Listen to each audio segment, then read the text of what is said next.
Uy, bagay ba sa akin? Uy, oo, bagay sa'yo. Ganda mo dyan, te. Grabe ka na, di ka na namin kilala. Idol niyo na naman ako. Ako lang to. Uy, okay na ba tong suot ko?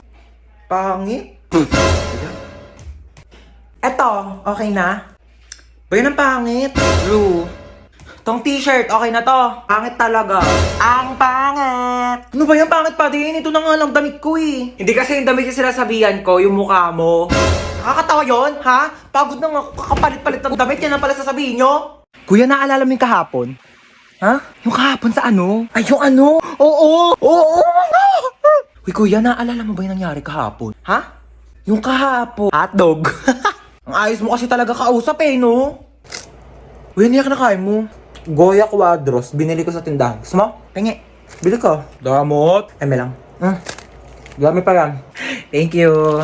Uy, ano yung kinakain nyo? Ay, ano ba yan? Nakita pa ni Bunso? Ay, ano to, Bunso? Goya chocolates. Kaso dalawa lang to eh. Kami lang meron. Lo, bakit kayo lang meron?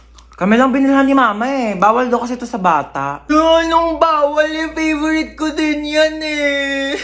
Hoy, pinayak na naman si Bunso! May lang Mama, ito naman. Buy 2 take 1 ng Goya chocolates ngayon. Kaya meron ako, meron si Kuya, at syempre, meron ka din Bunso. Ano ka ba? Ito sa'yo to. Kala ko talaga wala ako. Syempre, di ka namin kakalimutan, Bunso. Favorite nating tatlo to eh.